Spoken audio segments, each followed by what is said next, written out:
민수기 35장 22절에서 34절까지 말씀을 우리 다 같이 한 목소리로 읽겠습니다. 악의가 없이 우연히 사람을 밀치거나 기회를 엿봄이 없이 무엇을 던지거나 보지 못하고 사람을 죽일 만한 돌을 던져서 죽였을 때에 이는 악의도 없고 헤아려 한 것도 아닌즉 회중이 친자와 피를 보복하는 자 간에 이 규례대로 판결하여 피를 보복하는 자의 손에서 살인자를 건져내어 그가 피하였던 도피성으로 돌려보낼 것이요 그는 거룩한 기름 부음을 받은 대제사장이 죽기까지 거기 거주할 것이니라. 그러나 살인자가 어느 때든지 그 피하였던 도피성 지경 밖에 나가면 피를 보복하는 자가 도피성 지경 밖에서 그 살인자를 만나 죽일지라도 피 흘린 죄가 없나니 이는 살인자가 대제사장이 죽기까지 그 도피성에 머물러야 할 것임이라.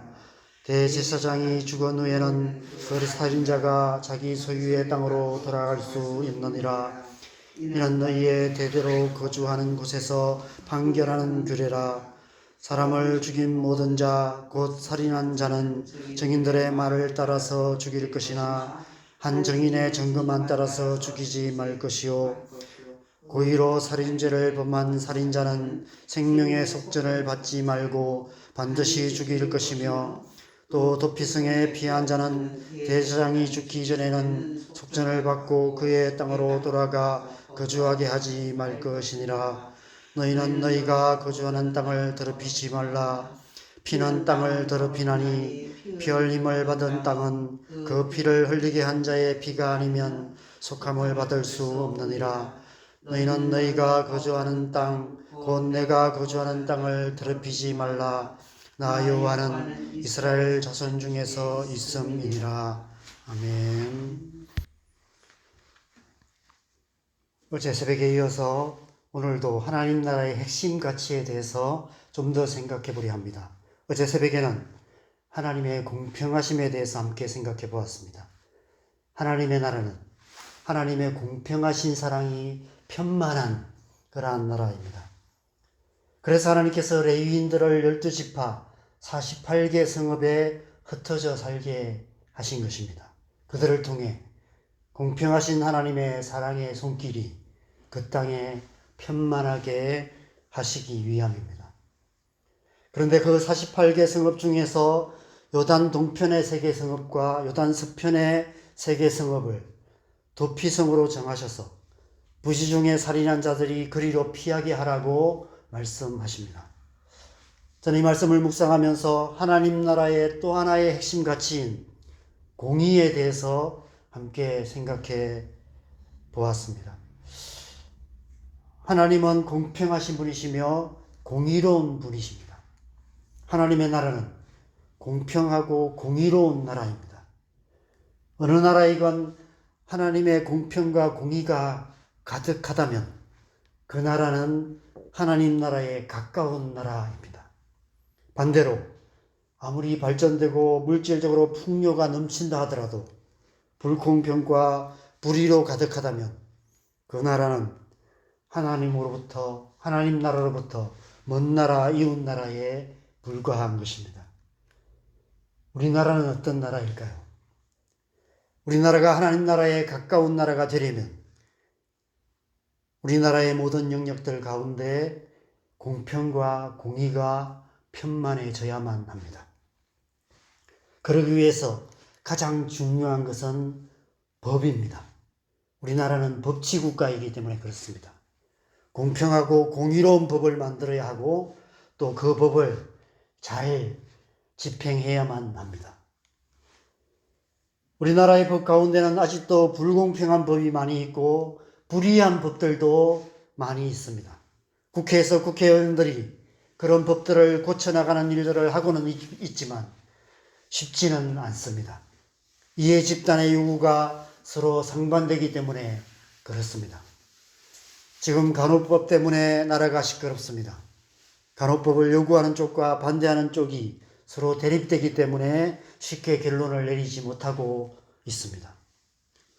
교회 안에 이 문제에 대해서 서로 반대 입장에 서신 분들이 성도들이 계시기 때문에 사적이든 공적이든 교회에서 이 주제를 얘기하는 것도 조심해야 될 때인 것 같습니다. 하나님의 공평과 공의에 근접한 합의점이 속히 찾을 수 있도록, 합의점을 속히 찾을 수 있도록 우리가 기도해야 할 것 같습니다.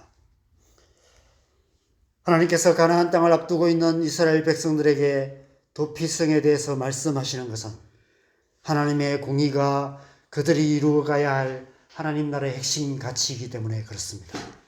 공의로운 나라를 만들어 가야만 하기 때문입니다. 특별히 공의는 죄의 문제와 관계가 있습니다. 지은 죄에 합당한 대가를 치르게 하는 것, 그것이 공의입니다. 큰 죄를 지은 자에게는 큰 벌을 주고 작은 죄를 지은 자에게는 작은 벌을 주는 것이 공의입니다. 당시의 고대 근동의 법은 동태복수법이라고 합니다. 성경에는 눈에는 눈, 이에는 이라고 표현되어 있습니다. 실제로 그렇게 하기도 했겠지만 그보다는 지은 죄에 합당한 대가를 치르게 하는 하나님의 공의의 법을 의미합니다. 한 대 맞을 짓을 했다면 한 대를 때리고 10대 맞을 짓을 했다면 10대를 때리는 것. 근데 한 대 맞을 짓을 했는데 10대를 때리거나 10대 맞을 짓을 했는데 한 대만 때리고 마는 것은 공의가 아닌 것이죠. 도피성은 죄 중에서 가장 큰 죄인 살인죄와 관계된 문제에 대한 해결책입니다. 이 세상에서 살인죄만큼 큰 죄는 없습니다. 다른 사람의 피를 흘리는 죄만큼 큰 죄는 없습니다. 오늘 본문 마지막 33절, 34절에서는 그 피가 땅을 더럽힌다 라고 말씀합니다. 하나님께서 가나안 족속들을 그 땅에 몰아내신 이유도 그렇게 다른 사람들의 피를 흘려서 그 땅이 더럽혀지기 때문이라고 말씀하고 있습니다. 그래서 성경은 살인의 죄에 대해서는 단호하게 동태복수법의 입장을 취하고 있는 것을 보게 됩니다. 어제 본문 16절에서 21절까지 말씀에서는 아기를 가지고 살인한 자는 반드시 죽이라고 명하고 계십니다. 오늘 본문 31절에서도 그런 자는 생명의 속전을 받지 말고 반드시 죽여야 한다라고 명하고 있습니다. 33절에 피 흘림을 받은 땅은 그 피를 흘리게 한 자의 피가 아니면 속함을 받을 수 없기 때문이다 라고 말씀합니다. 그래서 아무리 많은 돈으로도 다른 어떤 방법으로도 그 죄는 해결할 수 없다라고 말씀하고 있습니다. 악의로 다른 사람의 생명을 빼앗았다면 자기 생명을 대가로 치러야 한다고 말씀하고 있습니다. 그것이 하나님의 공의인 것입니다. 요즘 세계 대부분의 국가들이 인권을 이유로 사형을 금지하고 있습니다. 미국의 총기 난사로 수많은 무고한 사람들이 죽임을 당하는 일들이 계속해서 일어나고 있고 입에 담기조차 싫은 흉악한 연쇄 살인범들도 많이 있는데 아무리 흉악한 살인범이라도 인권을 존중해야 한다고 주장하는 것이 과연 공의로운지 의문이 듭니다. 문제는 부지중에 실수로 사람을 죽이는 경우입니다. 과실치사의 문제입니다. 과실치사를 동태복수법으로 처리한다면 그것은 공의롭지 못한 것입니다. 오늘날 매일 수많은 교통사고들이 일어납니다. 불의의 사고로 사람이 죽는 일들이 계속해서 일어나고 있습니다. 불의의 사고로 사람을 죽였을 때 똑같이 차로 치어서 죽일 수는 없는 것입니다. 그래서 도피성을 만들어서 목숨을 건질 수 있는 길을 열어놓으신 것입니다. 도피성은 당시에 감옥과 같은 역할을, 보호소와 같은 역할을 했던 것 같습니다. 거기서 대제사장이 죽을 때까지 도피성 밖을 나가지 못하게 했던 것입니다. 왜 이런 제도를 만드셨을까요? 실수로 사람을 죽였다고 아무런 대가를 치르지 않는다면 가족을 잃은 피해자들은 가해자에 대한 원한을 품을 수밖에 없습니다. 얼마 전에 갑자기 인도로 돌진한 차에 치여서 어린 두 여학생이 죽임을 당하는 사고가 있었습니다. 하루아침에 사랑하는 딸을 잃은 부모의 심정은 어떠했을까요? 왜 그 차가 갑자기 인도로 돌진했는지 알 수 없지만 실수라 하더라도 거기에 합당한 대가를 치르지 않는다면 자녀를 잃은 부모의 마음에 원한이 생길 수밖에 없습니다. 그러한 원한들이 쌓이고 쌓이면 그 나라는, 그 사회는 하나님 나라로부터 먼 살벌한 세상이 되고 말 것입니다.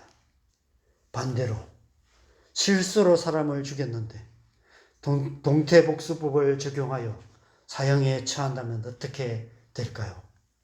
가해자들의 가족들 안에 억울함이 남을 것입니다. 그 억울함이 쌓이고 쌓이면 그 사회는 병든 사회가 되고 말 것입니다.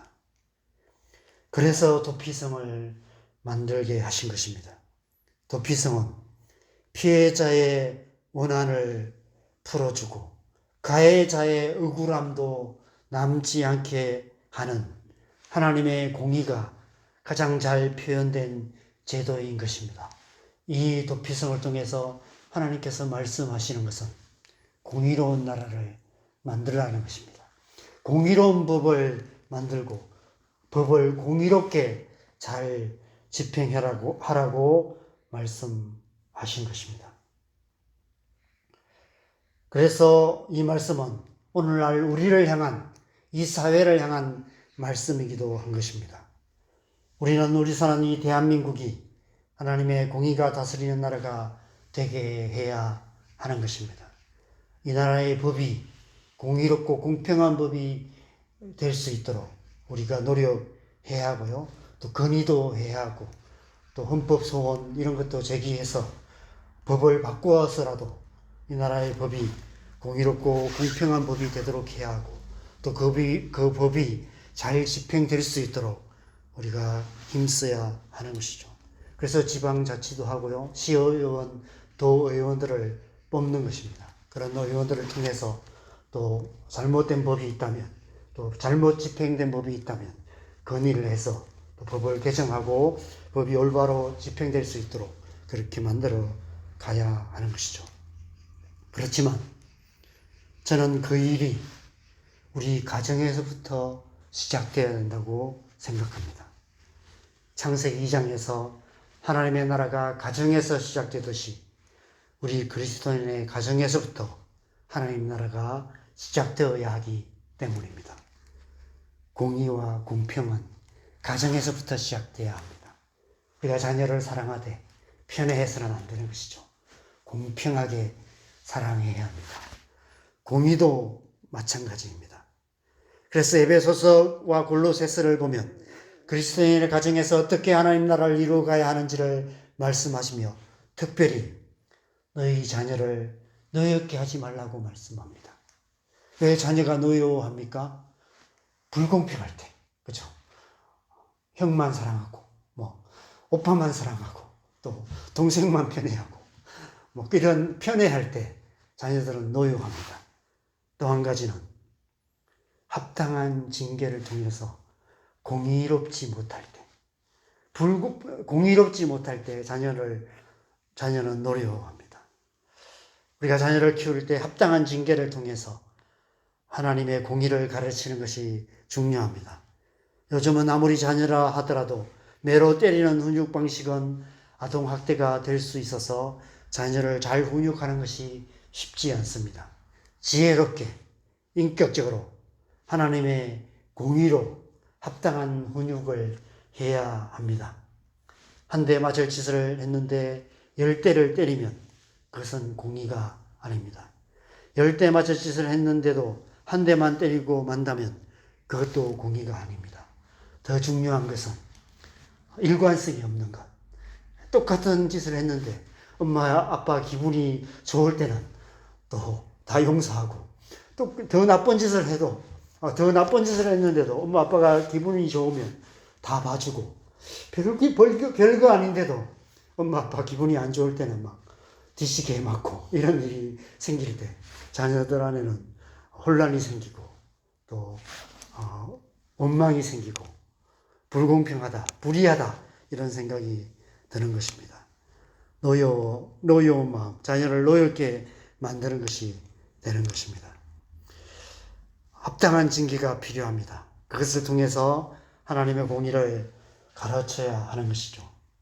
그런데 오늘날 저를 포함해서 많은 부모들이 자녀들의 잘못에 대해서 지나치게 관대한 것 같습니다. 가정에서부터 합당한 징계가 없기에 이 세상이 점점 더 무질서한 세상이 되어가고 있습니다. 우리의 자녀들이, 우리의 다음 세대들이 사회 질서를 무시하고 자기 마음대로 행동하는 일들이 많이 일어나고 있습니다. 그래서 학교에서 선생님들이 학생들을 훈육할 수 없는 그런 지경이 되어가고 있습니다. 이러한 세상을 하나님의 공의가 다스리는 하나님 나라로 만들어가는 것이 교회의 사명이며 우리 그리스도인의 사명이 아닐까 생각합니다. 에베소서 6장 4절 말씀에 너희 자녀를 노엽게 하지 말고 주의 교훈과 훈계로 양육하라 라는 말씀처럼 우리의 자녀들을 하나님의 공의로 잘 훈육하는 것부터 시작해야 하는 것입니다.